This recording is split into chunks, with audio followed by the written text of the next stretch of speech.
In the headlines, ISWAP kills 3 in Borno as troops kill 10 terrorists, rescue 14 in Mina. President Buhari receives APC national leader Tinubu in Abuja as Fayemi declares presidential ambition. EU calls for Russian oil ban as Moscow strikes western Ukraine. Hello and welcome to Trust News Update. I am Ayuba Ilya. Thank you for joining.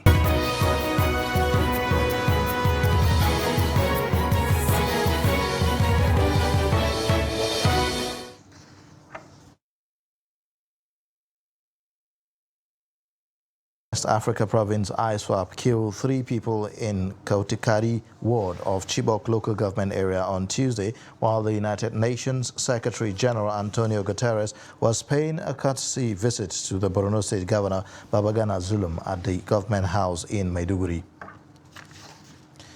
The terrorists have attacked the village countless times within the past 5 months, according to a Chibok resident. The attack, according to the villagers, started around 6 p.m., forcing the villagers to take cover in nearby Sambisa forest, where the terrorists camped.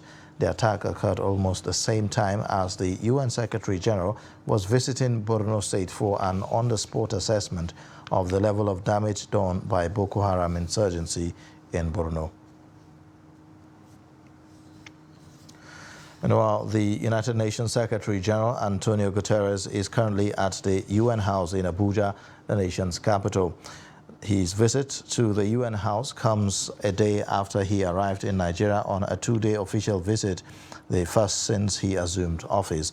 Guterres, who was in Borno State on Tuesday, arrived at the UN facility in Federal Capital Territory to meet with top officials of the organization in Nigeria. Journalists were, however, barred from covering the meeting.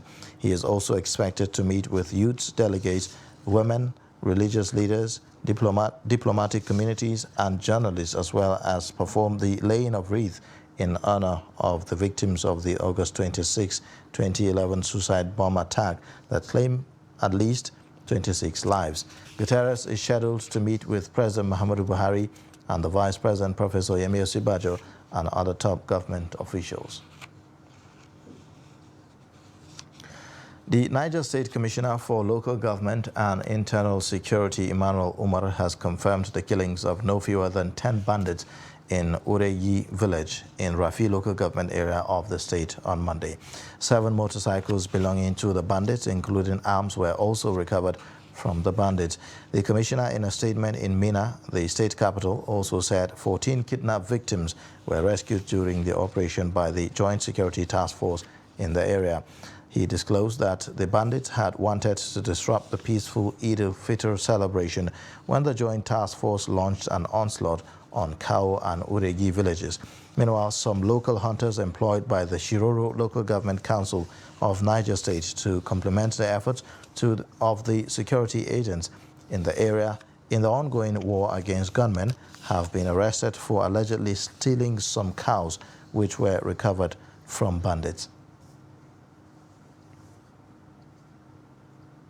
On a sad note, an explosion has killed 2 persons at a flow station in the oil-producing community of Izombe in Oguta local government area of Imo State. The explosion occurred in the early hours of Wednesday at the facility operated by the Adax Petroleum Development Nigeria Limited. Michael Abata, the police public relations officer in Imo State, confirmed the incident.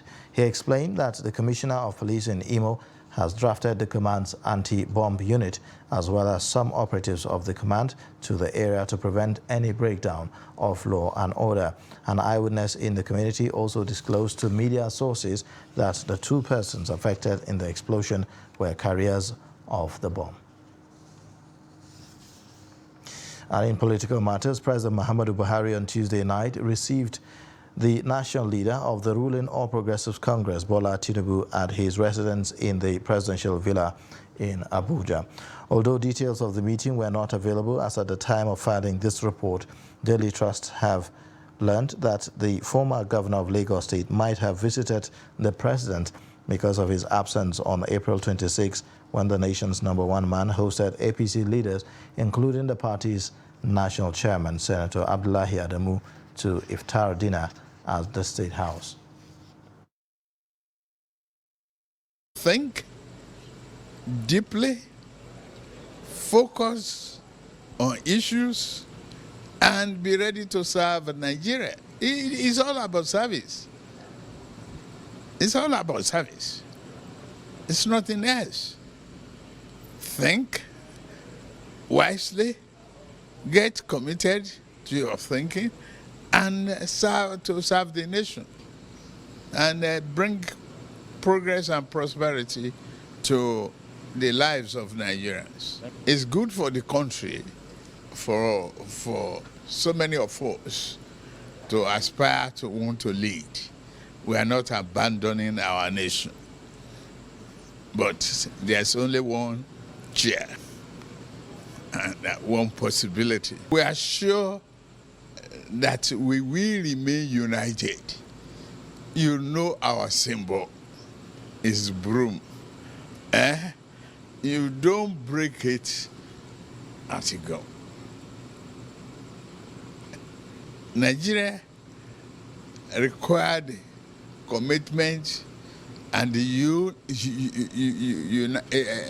uniform system and a stable country. And that is the only way we can be very proud of Nigeria. It is. And the president has shown a great example of leadership, gave us the freedom to say, oh, you want to run, you want to attempt, no, go ahead. He's a Democrat. And if we are running constitutional democracy, you don't hinder the desire, the wish of other people.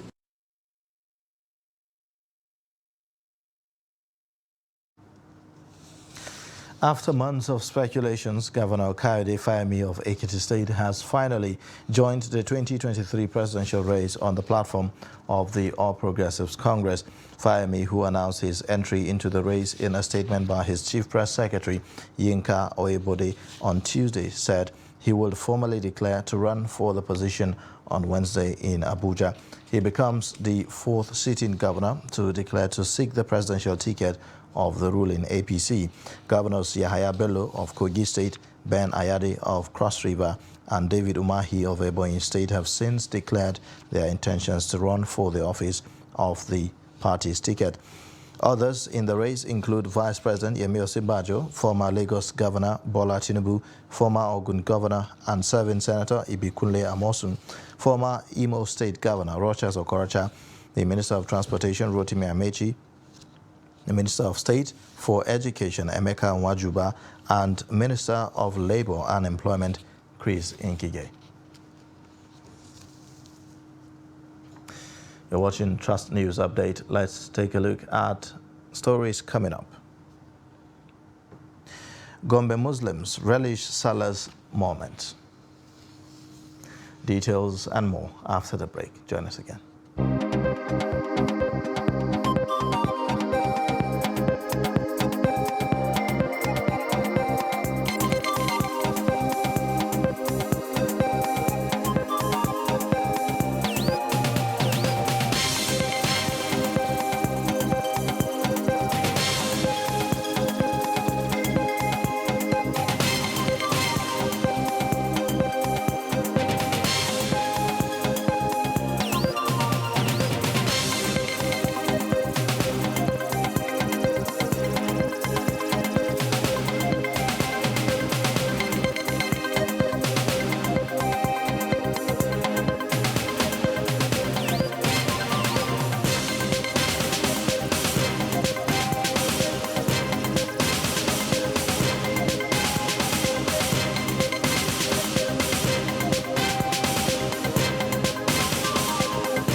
This is Trust TV, documenting the Nigerian story.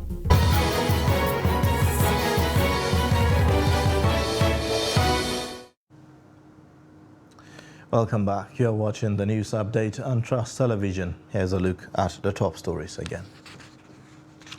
ISWAP kills 3 in Borno as troops kill 10 terrorists, rescues 14 in Mina.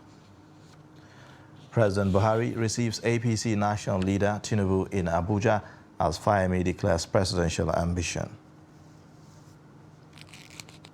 Now, thousands of Kano residents have turned out to witness the annual Durbar Festival, which is part of activities marking Eid al-Fitr celebrations in the state. Trust TV correspondent Idris Jibrin said a mayor of Kano, Aminu Ado Bayero, district heads and other traditional title holders led the procession held at the Emir's Palace in Kofar Kudu in Kano. The report. Kano is again on a fast lane. It is celebration time, and the people of Kano know exactly how to celebrate. This year's Durbar in Kano is unique for several reasons. First, the month of Ramadan has been peaceful owing to improved security situation in the state. Then Kano has a new emir leading the Durbar for the 3rd time since his coronation. Therefore, they stormed the palace, while the emir rode out his troops to the streets of Kano. It is Hawan Daushe Durbar, a world-class traditional entertainment, relentless in its motion, splendid in its color, breathtaking horsemanship, and royal in its presentation. It was great. Yeah, very, very memorable. Something unique to Nigeria I think more people should see and be aware of. This is my first ever visit to Nigeria, and it's been one of the most amazing things I've ever seen. And I think it's fabulous that there's such strong tradition and heritage and culture in Nigeria.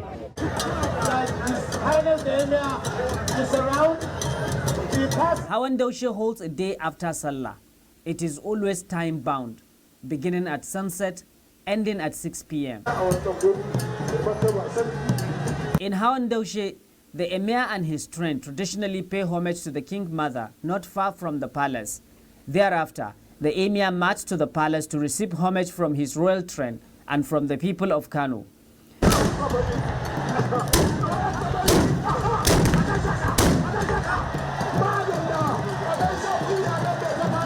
During this occasion, firing of Dane guns by the Emir's royal guards is among the special homage for the Emir, led by the prominent royal servant known as Maitapari, the King Chief Gunman.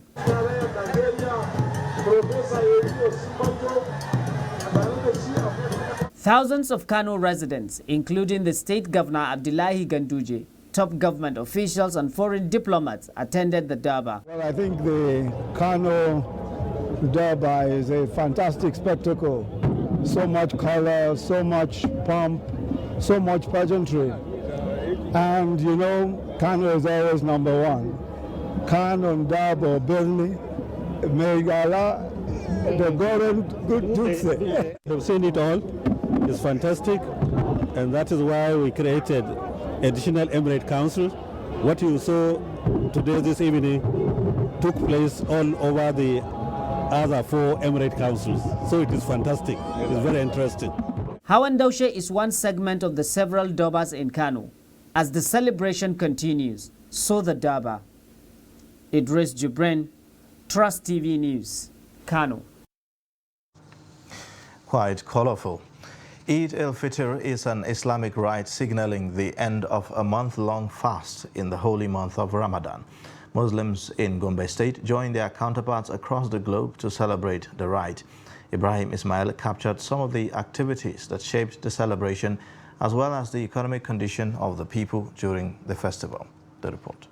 The Eid al-Fitr begins with the sighting of the new crescent of Shawwal, the Zakat al-Fitr, which is a charity that is normally shared before the 2 Rakat Eid prayers.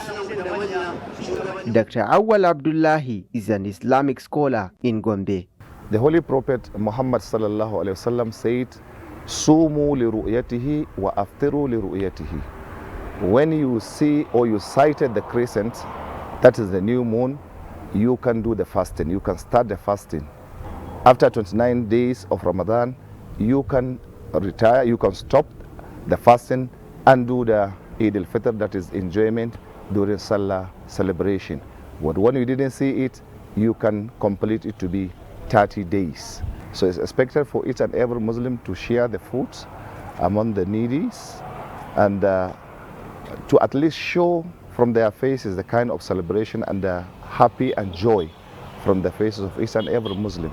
The 2022 Ramadan was observed amidst concern over high cost of living as Nigerians battle with skyrocketing prices of food. Some families were affected by the current economic situation in the country. In the past we used to have like maybe 3, 4, 5 cents, but with the present realities, the kids will just have to make do with what's available. The culture is such that we celebrate by maybe just slaughtering chickens and things like that. But yesterday I was in Tumfere Market here in Gombe, and surprisingly the prices had kind of like skyrocketed. You find an average chicken for 5,500. Meanwhile, people made out time to celebrate the festival in style as they trooped out to watch the Daba at the palace of the Emir of Gombe. We thank God for this Salah. We have new clothes and people shared welfare packages, foods and everything. We thank God. This Salah is very exciting. I think it's better than those observed in previous years. You can notice the whole town is very agog. All of the streets are filled to the brim. Every part of the road is filled to the brim. With people who are applauding the people on horseback. And I can say we are very happy. It's a thing of joy for us to participate in this type of activity. Thank you. It is a celebration that we do it with our loved ones that came from far and near in order to rejoice. And what I would like to pray here is that may Allah accept our ibadat and let it be a way of going to Al-Jannatul Firdaus. During Eid festival, Islam requires Muslims to celebrate, visit loved ones, and assist the needy to make everyone smile.